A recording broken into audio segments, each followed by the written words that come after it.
جی ناظرین کرام، آپ کا خیر مقدم ہے۔ در فرید پہ ہم حاضر ہیں اور شان بابا فرید رحمۃ اللہ تعالی علیہ کے خوبصورت بابرکت پروگرام میں ہم حاضر ہیں۔ ناظرین کرام، آپ دیکھیں الحمدللہ بہشتی دروازے سے جو گزرتا ہے رب کائنات اسے کیا برکتیں عطا فرماتے ہیں۔ اور میں کہتا ہوں بہشتی دروازہ تو بہت بڑی بات ہے، یہ تو امت مصطفیٰ کے اولیاء ہیں جنہیں زہد الانبیاء کا ٹائٹل عطا ہوا۔ اور اب بنی اسرائیل کے اندر دیکھیں کہ جناب وہ کتا جو اصحاب کہف کے دروازے پہ بیٹھا تھا، رب نے اسے بھی جنت عطا فرما دی، اور اس کا ذکر بھی کیا وَقَلْبُهُمْ بَاسِطٌ ذِرَاعَيْهِ بِالْوَسِيدِ، اس کے بیٹھنے کا انداز بھی ذکر کیا۔ تو اب اندازہ کریں کہ وہاں غار کے دھانے پہ بیٹھے تو جنت مل جائے، تو جو در فرید پہ آ جائے، جو اس بہشتی دروازے سے گزر جائے، پھر اس پہ کتنا کرم ہوگا۔ قبلہ سیدی صاحب آپ کی خدمت میں حاضر ہوتے ہیں۔ ہم دیکھتے ہیں بابا صاحب کا جو سفر نامہ ہم دیکھتے ہیں، سیر و سیاحت اور علمی سفر جو ہے بڑا طویل نظر آتا ہے، اور بڑے بڑے مقتدر مشائخ، علماء اور بڑی بڑی جلیل القدر شخصیات سے آپ کی ملاقات ہوتی ہے۔ میں چاہوں گا ان شخصیات کا کچھ حوالہ اور خاص طور پہ آپ کی بیعت کے حوالے سے کچھ موتی عطا فرمائیں۔ بسم اللہ جی بہت شکریہ۔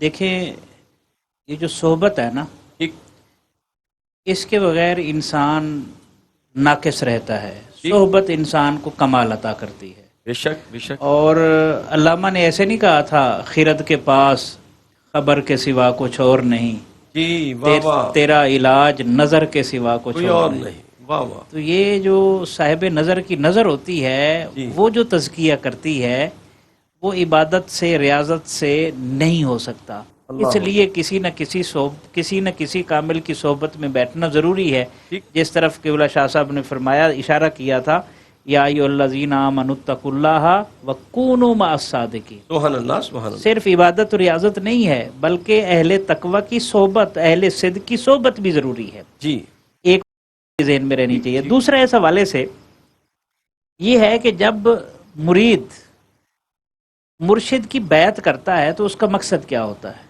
جی ڈاکٹر صاحب، اس کا مقصد یہ ہوتا ہے کہ مرشد اپنے مرید کے قلب و ذہن میں جو فکر کا، شعور کا جو انتشار ہوتا ہے نا، اسے وہ ارتکاز عطا فرماتا ہے۔ اللہ اکبر اللہ اکبر، اور جب ارتکاز مل جاتا ہے تو جس طرف آپ نے شروع میں اشارہ کیا تھا، اس کے ہاتھوں میں، اس کے پاؤں میں، اس کی زبان میں، اس کی سماعت میں، اس کی بصارت میں واہ واہ، اللہ کے قدرت کے جلوے جو ہے وہ رونما ہوتے ہیں۔ کیا بات ہے سیدی صاحب، واہ کیوں واہ ہوتا واہ، ہے؟ جی اس لیے کہ یہ کاملوں کی صحبت کا فیضان ہوتا ہے، اس کے علاوہ یہ چیز ممکن نہیں ہے۔ ٹھیک ہے، دو چیزیں۔ اور علامہ نے اسی طرف اشارہ کرتے ہوئے کہا تھا، خودی سے اس طلسم میں رنگ و بو کو توڑ سکتے ہیں، واہ واہ، سبحان یہی اللہ، توحید تھی جس کو نہ تو سمجھا نہ میں نہ میں سمجھا۔ سمجھا، یعنی جب انسان کی زندگی مرتکز ہو کر ایک نقطے پر جمع ہو جائے ٹھیک، تو یہ تصوف ہے، یہ خلوت نشینی ہے۔ اسی لیے اقبال نے کہا تھا، اپنے من میں ڈوب کر پا جا آجا سراغ سراغ زندگی۔ زندگی، آج ہمارے پاس ہر کسی کے لیے وقت ہے، لیکن اپنے لیے وقت نہیں ہے۔ ٹھیک ٹھیک، دو باتیں۔ تیسری بات، آپ دیکھیں جب ملتان میں پڑھ رہے تھے، خواجہ قطب الدین بختیار کاکی رحمۃ اللہ علیہ سے ملاقات ہوئی، اللہ اکبر، اور آپ نے وہیں نسبت بیعت حاصل کی، ساتھ چلنے کا ارادہ ظاہر کیا۔ فرمایا فرید الدین پہلے علم ہے، جی پھر تصوف کا راستہ ہے۔ ٹھیک، تو وہ تصوف جو علم کے بغیر ہو وہ درست راستہ نہیں ہے۔ آپ نے علم حاصل کیا، اور مختلف حافظ صاحب نے جس طرف اشارہ کیا، جی اس کے بعد پھر جب دہلی میں مرشد کریم کے پاس عبادت و ریاضت کے لیے پہنچے ہیں، ٹھیک، تو پھر ایسا سخت مجاہدہ کیا ہے کہ اس مجاہدے کو دیکھ کر خواجہ غریب نواز رحمۃ اللہ علیہ بھی رشک کرتے ہیں، اللہ اکبر، اور واہ پھر واہ واہ، فیضان عطا فرماتے ہیں، اور فرماتے ہیں آپ نے شہباز کو قید کیا ہوا ہے قطب الدین، ہاں ہاں، اس سے آپ اندازہ لگا لیں۔ کیا بات ہے سیدی ٹھیک ہے، صاحب، اور یہ دادا مرشد کا ریمارکس ہے، ان کے ریمارکس ہیں، اور ایک فیضان ہے۔ پھر اتنی بڑی شخصیتوں سے جب بندہ مل لے اور اتنے علوم حاصل کر لے، بندہ سمجھتا ہے ہم چما دیگر نیس، جس طرح آج کل ہو رہا ہے، دو لفظ جو بھی پڑھ لیتا ہے، جس کو تھوڑی سی ہلدی ملتی ہے وہ پنسار بنا بیٹھا ہے، یہ ظلم ہے نا۔ ٹھیک اور کبھی اس پر فتویٰ، کبھی اس پر تنقید، کبھی اس پر۔ ٹھیک ہے، آپ دیکھیں تو صحیح، بابا صاحب اتنی بڑی شخصیات سے مل کر بھی سیر نہیں ہوئے۔ واہ واہ واہ، یہ بزرگوں نے تشنگی باقی ہے، تشنگی برقرار رکھی۔ واہ واہ واہ واہ، وہ بغداد پہنچے ہیں، وہ غزنی پہنچے ہیں، وہ بدخشاں پہنچے ہیں، وہ افغانستان پہنچے ہیں، واہ واہ واہ، اور شیخ شہاب الدین سہروردی، شیخ جو ہے جلال الدین سیف الدین باقری ہیں، سیف الدین خدروی ہیں، اور فرید الدین عطار ہیں، بڑی بڑی شخصیات ہیں. اور سب سے بڑی بات، انہوں نے تو اپنا نام ہی عطا فرما دیا، نام عطا فرما دیا. اور پھر اپنے جو شیخ غوث الاغیاث ہے، حضرت غوث پاک کی قبر انور پر حاضری دیتے ہیں، فیض حاصل کرتے ہیں. تو ایک بات آج کے دور میں ہماری نئی نسل کے لیے جو سبق ہے، ہمیشہ پیش نظر رہے، جتنے لوگوں سے آپ ملتے رہیں گے، کامل اور باکمال لوگوں سے، آپ کا ایکسپوئر بڑھتا جائے گا، آپ کے تکبر کا خاتمہ ہوگا، آپ کی انانیت جو ہے اس کی جگہ پر انسانیت غالب آئے گی، انانیت دم توڑ جائے گی. اور جب آپ کسی سے ملیں گے نہیں اور دو حرف اگر آپ کو آ گئے تو آپ ان حروف کا غلط استعمال کر کے کبھی کسی کا دل توڑیں گے، کبھی کسی کی عزت نفس کو رولیں گے، کبھی کسی کی پگڑی اچھالیں گے. درویش یہ نہیں کرتا. درویش کیا کرتا ہے کہ جو لوگ بھی افراد میں نفرت کرے تقسیم، جو شخص بھی افراد میں نفرت کرے تقسیم، اس شخص کو اخلاص و محبت کی سزا دو. ہاں کیا کہنے. ناظرین کرام، قبلہ سعیدی صاحب نے جو گفتگو فرمائی ہے، اور ایک جملہ بڑا مجھے مزہ آیا کہ بندہ عبادت سے، ریاضت سے وہ مقام نہیں پاتا جو نسبت و صحبت سے پا جاتا ہے، کیونکہ صحبت سالے ترا سالے کنن، صحبت تالے ترا تالے کنن. اور نیکوں کی صحبت انسان کو کہاں سے کہاں لے جاتی ہے، کیونکہ محرم الحرام شریف کی بابرکت گھڑیاں ہیں، پر نور ساعتیں ہیں. اور کیوں نہ ہو کہ جب ان ساعتوں میں ہم ذکر حسین کریں اور ذکر حسین سے اپنے قلوب کو معطر فرمائیں. وہ شاعر نے کہا تھا کہ ملے گی جنت پئیں گے کوثر، اسی کو محشر میں چین ہوگا، نبی محبت کریں گے اس سے کہ جس کے دل میں حسین ہوگا. آئیے ذکر حسین کی جانب بڑھتے ہیں. ہمارے ساتھ عالمی شہرت یافتہ ثنا خان مصطفیٰ جناب محترم محمد عزیر عزیزی بھائی، بسم اللہ جناب، عطا ہو. میری نگاہ شوق میں شام و سحر حسین ہے، میری نگاہ شوق میں شام و سحر حسین ہے. حد نظر ہے کربلا، مد نظر حسین ہے. حد نظر ہے کربلا، مد نظر حسین ہے. میری نگاہ شوق میں شام و سحر حسین ہے. نور خدا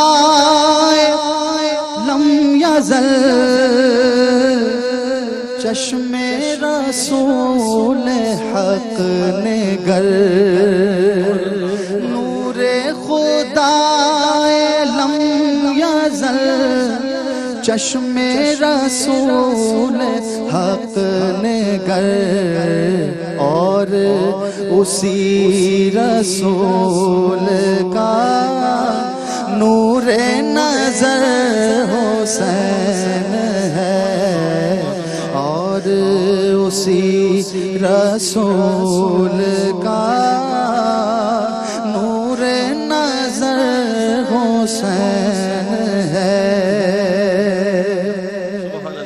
علم کا شہر ہے نبی، صلح و جہاد کا علی.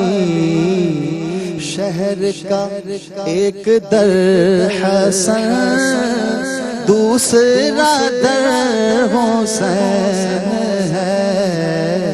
میری نگاہ شوق میں شام و سحر حسین ہے. سبحان اللہ سبحان اللہ سبحان اللہ. ناظرین کرام، ذکر حسین کی ایسی برکتیں ہیں کہ قلب و روح کے اندر نور داخل ہو جاتا ہے. ویسے تو میرے پاس اور بھی سوالات موجود ہیں، لیکن شاہ صاحب میں چاہوں گا یہاں ذکر حسین ہم کریں. شان اولیاء تو ہم بیان کر رہے ہیں تاکہ اس پروگرام کے اندر نور داخل ہو جائے. تو میں شان امام حسین رضی اللہ تعالیٰ عنہ کے حوالے سے بات کرنا چاہوں گا. اس کے بعد ایک سوال ہے وہ میں آپ کی خدمت پیش کروں گا. قبلہ گزارش یہ ہے، آج ہم جس در پہ بیٹھے ہیں جی وہاں ایک دروازہ ہے جسے جنتی دروازہ بھی کہا جاتا ہے. اب اس در پہ آنے سے انسان کو جنت مل جاتی ہے. ٹھیک ہے. ہماری روایات تو یہی کہتی ہیں اور تواتر سے ثابت ہے. ٹھیک ہے. اگر بابا فرید الدین کے در پہ جو دروازہ ہے وہ بہشتی دروازہ ہے، یہ جنتی دروازہ ہے، تو جو سردار جنت ہے پھر اس کی شان کیا ہو. اللہ اکبر. ہمیں کچھ چیزوں کو سمجھنا واہ ہے، واہ واہ ہم ڈاکٹر ملا صاحب. دیتے ہیں. کیا بات. دیکھیے عقیدہ ہمارا یہ ہے کہ خالق جنت تو خدا ہے، جی یعنی جنت کا خالق خدا ہے، اس کے علاوہ کوئی نہیں ہے.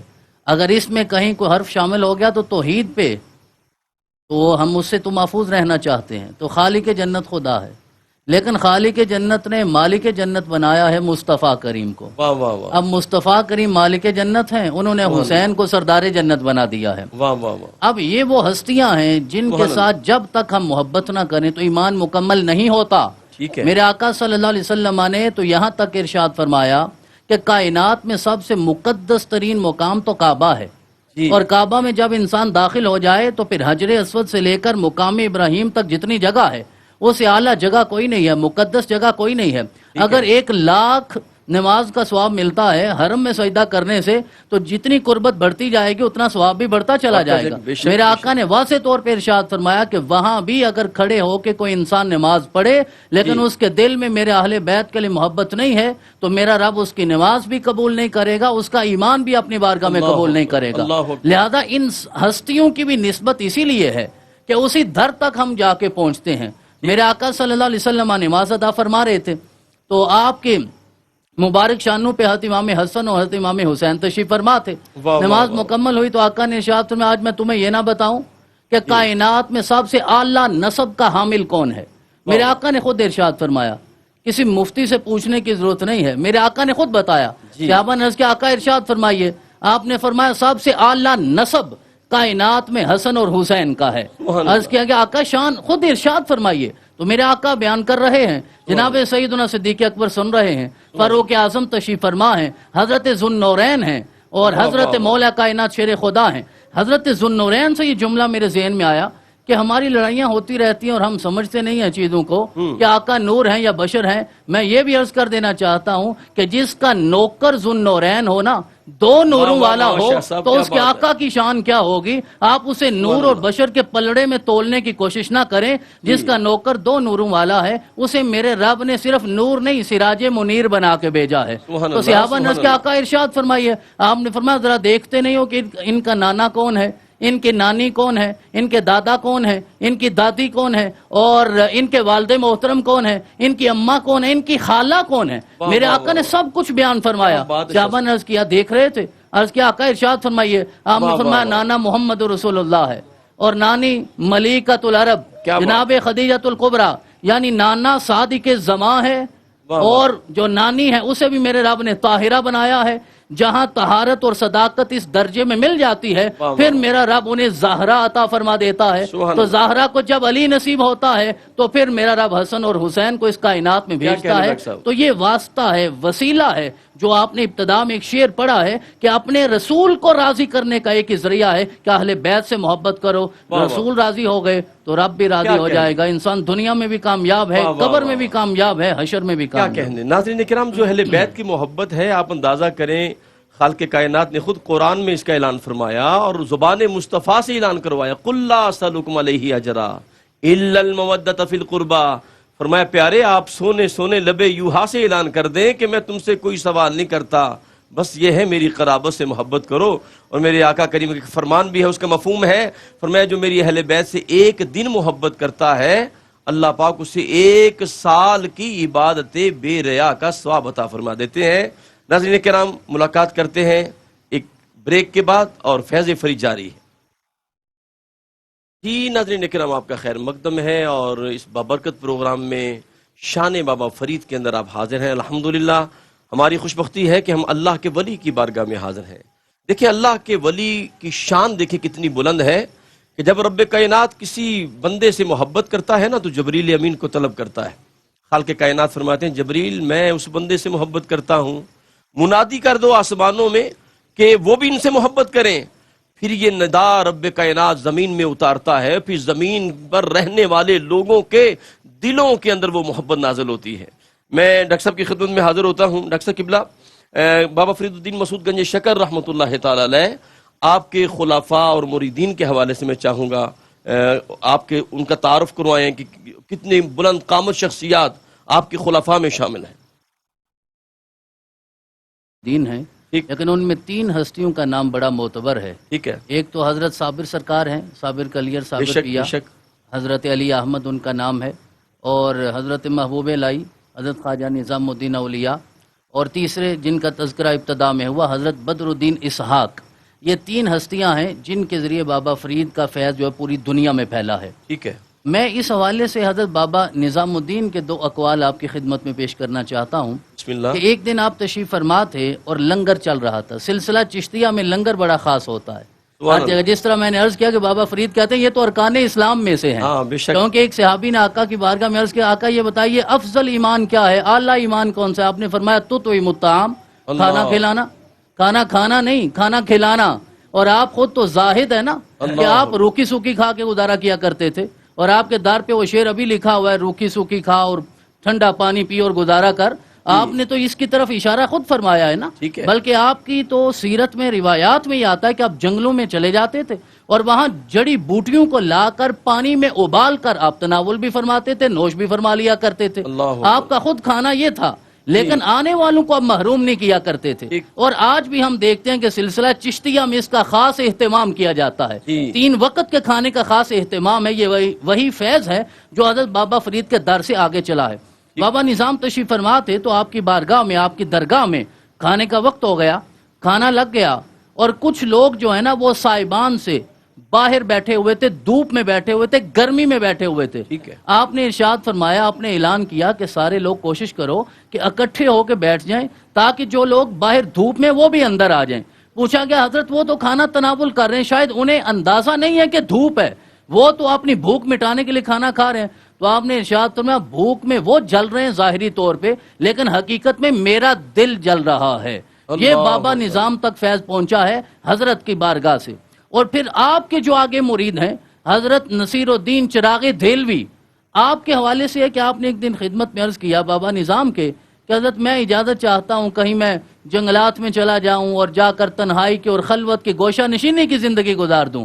آپ نے فرمایا میں اس کی اجازت نہیں دوں گا، تم نے یہیں رہنا ہے، ان لوگوں کے درمیان رہنا ہے، ان کی تنقید بھی سننی ہے۔ میں علماء کی خدمت میں، صوفیاء کی خدمت میں، مشائخ کی خدمت میں عرض کرنا ہماری جرت تو نہیں ہے، لیکن میں کہتا ہوں اس در سے ہمیں یہ بھی سیکھنا چاہیے کہ ان لوگوں نے ہمیں یہ بتایا ہے کہ لوگوں سے ہٹ کر یا کٹ کر زندگی گزارنا اسے نہ رسول اللہ نے پسند فرمایا ہے نہ اولیاء نے پسند فرمایا۔ تنقید برداشت کرنی ہوگی علماء کو بھی، تنقید برداشت کرنی ہوگی انبیاء کے ورثاء کو بھی۔ کہا یہیں رہو، ان کے درمیان رہو، تکالیف کو برداشت کرو، لیکن ماتھے پہ کوئی شکن نہیں آنا چاہیے، پھر بھی تیرے در پہ جو آئے اسے بھوکا نہیں جانا چاہیے۔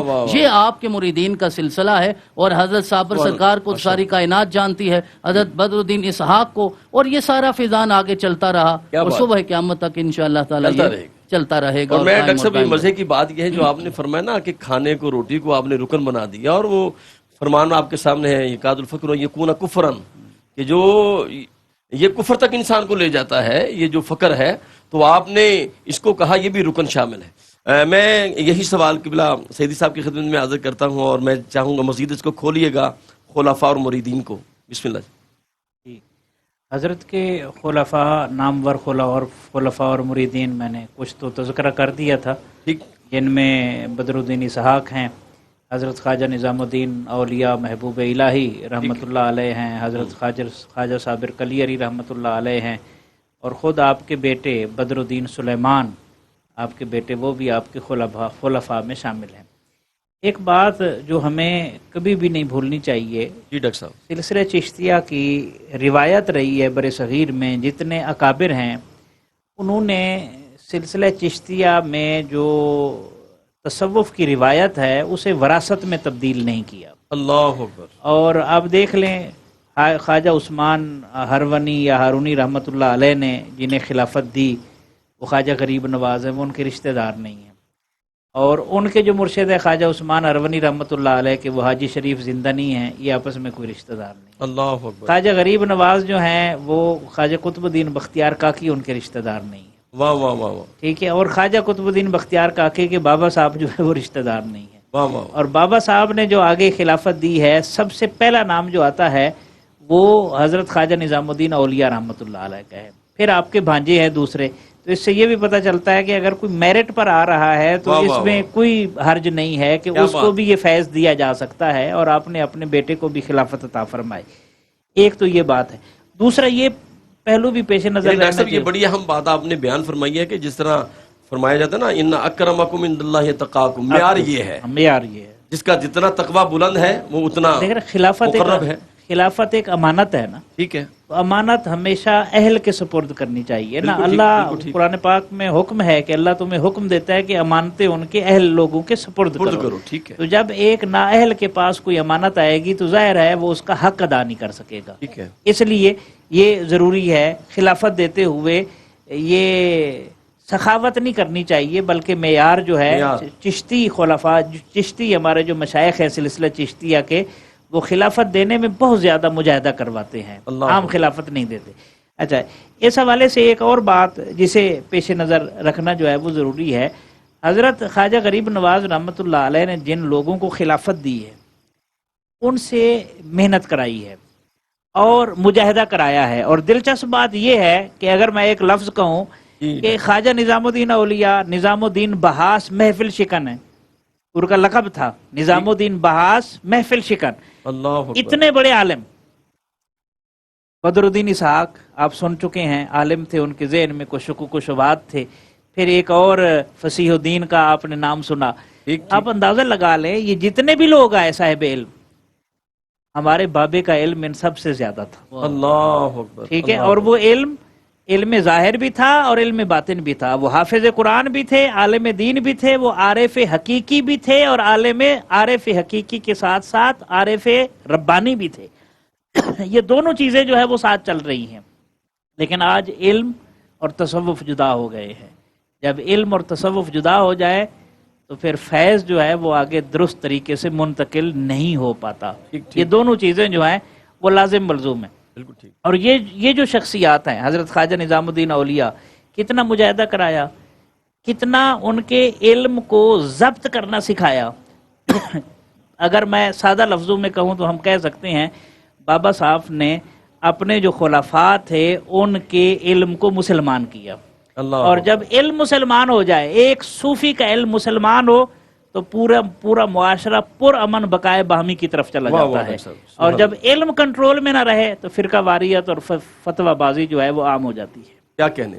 ناظرین کرام، ڈاکٹر صاحب کی گفتگو کا جو حاصل ہے وہ دیکھیں، خاص بات جو ہے یہ ان چشتیوں کی مجاہدہ ہے، الذین جاہدوا فینا لنہدینہم سبلنا۔ اگر اس آیت کی عملی تفسیر دیکھنی ہے تو بابا فرید الدین مسعود گنج شکر کو آپ دیکھ لیں، تو آپ کو یہاں یہ پیکر اتم نظر آتا ہے مجاہدے کا، ریاضت کا، اور جب بندہ مجاہدہ کرتا ہے تو رب کا یہ وعدہ ہے، سبیل نہیں کہا، سبلنا فرمایا، پھر ہم سارے دروازے کھول دیتے ہیں۔ میں قبلہ صاحب اسی پہ میں چاہوں گا کچھ یہ جو مجاہدہ ہے، ریاضت ہے، اس پہ ذرا روشنی ڈالیے۔ جی، اللہ کریم نے جو مخلوق کو فیضیاب کرنے کا سلسلہ جاری فرمایا، اور خاص طور پر نبی رحمت صلی اللہ علیہ وسلم کی امت کے لیے علماء کو وراثت الانبیاء کہا گیا ہے۔ ٹھیک ہے، ان العلماء وراثت الانبیاء، علماء جو ہیں وہ انبیاء کے وارث ہیں، اور انبیاء کی وراثت کیا ہے؟ ان الانبیاء لم یورثوا درہما ولا دینارا بے شک، ولکن ورثوا العلم، واہ واہ واہ، ان کی لا شک وراثت فی، علم کی وراثت ہے۔ بے شک بے شک، اب آقا کریم صلی اللہ تعالی علیہ وآلہ وسلم سے جو علم کی وراثت آگے چلتی ہے، وہ علم کیا ہے جس کی طرف ڈاکٹر صاحب نے اشارہ کیا ہے؟ وہ علم دو رستوں سے چلتا ہے۔ حضرت ابو ہریرہ رضی اللہ تعالی عنہ نے اس بات کی طرف اشارہ کیا کہ ہم نے آقا کریم صلی اللہ علیہ وسلم سے دو طرح کا علم سیکھا ہے، ایک علم ظاہر، ایک علم قال ہے جو ہم بیان کرتے ہیں، اور ایک علم حال ہے واہ جو واہ، نگاہوں سے دیا جاتا ہے سبحان اللہ، اور لیا جاتا ہے۔ یہی طریقہ کار جو ہے وہ ہمارے اسلاف سے چلتا رہا ہے اور آج تک چلتا آ رہا ہے، اور اس کے لیے ابتدائی طور پر مجاہدے کی کیفیت، اس میں